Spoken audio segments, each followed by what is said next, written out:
નમસ્કાર દર્શક મિત્રો, ઇન્ડિયા 24 ન્યૂઝમાં આપ સર્વનું હાર્દિક સ્વાગત છે। આપ જોઈ રહ્યા છો ગુજરાતના અને દેશભરના સમાચાર। કેશોદના રંગપુર ગામે સત્તાધીશોની મેલી મુરાદ બહાર આવી।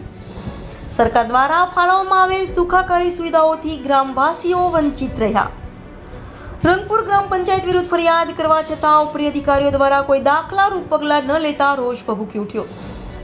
ભારતીય જનતા પાર્ટીના પ્રથમ મુખ્યમંત્રી સ્વ કેશુભાઈ પટેલ દ્વારા ગામડાઓને ગોકુળિયું ગામ બનાવવા 30 વર્ષ પહેલા સંખ્યાબંધ યોજનાઓ બનાવી અમલમાં મૂકી હતી અને આજે પણ વિવિધ પ્રકારની યોજનાઓ હેઠળ ગ્રામીણ વિસ્તારોમાં વસવાટ કરતા રહીશોને આરોગ્યલક્ષી, શૈક્ષણિક, પીવાના પાણી અને ખેતીના પાણી, સ્વચ્છતા ઉપરાંત વાહન વ્યવહાર માટે રોડ રસ્તાઓની સુખાકારી સુવિધાઓ ઉપલબ્ધ કરાવવા સરકાર કટિબદ્ધ છે।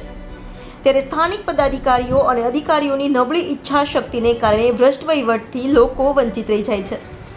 કેશોદના રંગપુર ગામે પીવાના પાણીનું વિસ્તારોમાં વિતરણ કરવા સ્ટેન્ડ પોસ્ટ ઉપર કરી પ્લાસ્ટિકના ટાંકાઓ મૂકવા સરકાર દ્વારા ફાળવવામાં આવ્યા બાદ નક્કી કરેલા સૂચિત સ્થળો પર મૂકવામાં ન આવતા, લાગતા વળગતા અંગત ઉપયોગમાં લેવામાં આવતા અને જે સ્થળોએ પાણીના પ્લાસ્ટિકના ટાંકાઓ મૂકી આસપાસના રહેણાંક વિસ્તારના જરૂરિયાતમંદોને પાણી પૂરું પાડવાનું છે ત્યાં પાઇપલાઇન સુધા નાખી હોવાનું ઉપલી કચેરી દ્વારા કરેલી તપાસમાં રેકોર્ડ પર આવેલું હોવા છતાં ઉપલી કચેરી દ્વારા કોઈપણ પ્રકારની કાર્યવાહી હાથ ધરવામાં ન આવતા રોષ ભભૂકી ઉઠ્યો છે। વધુમાં જોઈએ તો સમગ્ર ગામમાં દિવસે પણ લાઇટો ચાલુ જોવા મળે છે। ચોમાસામાં સરેરાશ વરસાદ કરતા કેશોદ પંથકમાં 15% વરસાદ પડ્યો છે અને હજુ વધારે વરસાદ પડવાની સંભાવના છે। ત્યારે કેશોદના રંગપુર ગામે ઠેર ઠેર પાણી ભરાઈ ગયા છે, કચરા ગંદકીના ઢગલા પડ્યા છે અને શાળાની આસપાસના વિસ્તારમાં પ્રાથમિકમાં આપી સફાઈ કરાવવી જોઈએ। ત્યારે રજૂઆત કરવા છતાં કોઈ હકારાત્મક અભિગમ આપવામાં ન આવતા ગામના જ બાળકો પાણીજન્ય રોગનો ભોગ બનશે તેમજ સમગ્ર ગામ વિસ્તાર પડતું મૂકી શરૂઆતમાં જ ગામના ગેટમાં જતા જ બધી બાજુ પાણી ભરેલા જોવા મળ્યા। સમગ્ર રાજ્યમાં નજીકના દિવસોમાં સ્થાનિક ચૂંટણીઓ યોજાવાની છે ત્યારે કેશોદના ગ્રામીણ વિસ્તારોમાં રહીશોને સુખાકારી સુવિધાઓ ઉપલબ્ધ કરાવવામાં નિષ્ફળ નીવડેલા પદાધિકારીઓ અને અધિકારીઓને બચાવવામાં તાલુકા કક્ષાના આગેવાનો દરમિયાનગીરી ચાલુ રાખશે તો આવનારા દિવસોમાં માઠા પરિણામ આવે તો નવાઈ નહીં। ગત લોકસભાની સામાન્ય ચૂંટણીમાં ક્ષત્રિય સમાજ નારાજ થયો હતો પરંતુ મોટા વિસ્તારને કારણે પરિણામ પર અસર કરી શક્યો ન હતો, પરંતુ સ્થાનિક ચૂંટણીઓમાં અસર કરશે અને ક્ષત્રિય સમાજની નારાજગી દૂર નથી થઈ એવી કપરી પરિસ્થિતિમાં સત્તાધારી પક્ષના હોદ્દેદારો અને આગેવાનો ગંભીરતાથી ગ્રામીણ વિસ્તારોના પ્રશ્નો, સમસ્યાઓ હલ કરવામાં બેદરકારી દાખવી ભ્રષ્ટ પદાધિકારીઓ અને અધિકારીઓના બચાવમાં રહેશે તો ગ્રામ્ય વિસ્તારના રહીશોના રોષનો ભોગ બને તો નવાઈ નહીં રહે।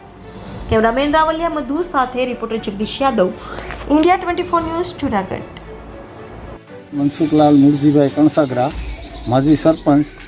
રંગપુરની અંદર વિકાસના કોઈ પણ કામ કરવામાં આવતા નથી। એમનેમ ચોપડા ઉપર બિલ ઉધારી ને ગળકાવવાની વાત આવે છે। અટાણે પ્રાથમિક શાળા એ છોકરાઓને આવવા માટે ને જવા માટે રસ્તાની કોઈ સગવડ નથી। કાયમી માટે છોકરાઓને કપડાં બગડી જાય એ રીતના આવવું પડે છે ને એને જઈ આવે ત્યારે કપડાં અહીંયા અંદર આવીને હાથ પગ ધોઈને બેસે તો થાય, ન કરે એના કપડાં બગડે છે, બરાબર ને। ગામમાં જે સિન્ટેક્સના ટાંકા 5000 લીટરના જે આપવામાં આવ્યા હતા 15માં નાણાં પંચમાં, એ ટાંકા હિતાવી પાસે કેશોદ તાલુકાના એન્જિનિયર તપાસમાં આવ્યા તો એ એકેય ટાંકા હતા નહીં। પછી વિસ્તરણ અધિકારી આવ્યા ત્યારે 5-6 ટાંકા ભેગા કરીને મૂકી દેવામાં આવ્યા પંચાયતે ને આજની તારીખે અહીંયા બધાય ટાંકા ભેગા કરીને મૂકી દીધા છે। એ તાલુકા પંચાયતના કર્મચારીની કોઈ પણની મીઠી નજર હેઠળ આ કામ કરવામાં આવે છે। ખરેખર આ ટાંકી છે જે એને ક્યાં મૂકવાની છે? મૂકવામાં નથી આવી। ગામમાં 13 જગ્યાએ મૂકવાની હતી, એકેય જગ્યાએ મૂકેલી। નામ ભારતીબેન છે ને આ ડેલી છે ને આ 2 મહિનાથી 1 મહિનાથી આ પાણી ભર્યું છે। અત્યારે અમારા ડોહીમાં કિરિયા છે પણ આને મહેમાન આવે એને ક્યાં બેસાડવા? આ પાણીનું કઈ નિકાસ થાય ને? અમે અરજી દીધી, સરપંચને બોલાવ્યા, બધે અરજી દઈએ એવા પણ પાણી ક્યાંય નિકાસ નથી થતો। આમાં વહેલામાં વહેલા છે ને જવાબ જ નથી, કોઈ રીતે ક્યાંય જવાબ નથી દીધા। ના પછી કે ના અરજી દીધી હતી ને એની અરજીની એ કોપી અમારી પાસે પડી છે ને અત્યારે મારે સાસુની છે ને કિરિયા છે પણ અહીં ક્યાંય બેહાય એમ નથી। ફરિયામાં એટલું પાણી આ તો હજી ઓછું થઈ ગયું છે. અમારા છોકરા ભણવા જાય એને પાણીમાંથી જ અમારે લઈને જવું પડે છે. મારું નામ કૌશિકભાઈ જી નિમાવત છે અને રંગપુર પ્રાથમિક શાળામાં આચાર્ય છું.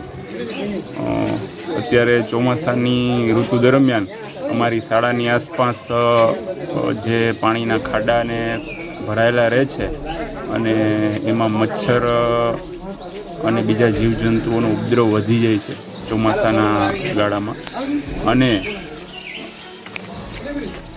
એનાથી મચ્છરજન્ય રોગો, મેલેરિયા, ડેન્ગ્યુ વગેરેનો ફેલાવો થાય એવું જાણવા મળેલ છે. તો શાળાની આસપાસનો જે વિસ્તાર છે એમાં કોઈ પણ પ્રકારની ગંદકી, ઉકરડા ન રહે અને પાણી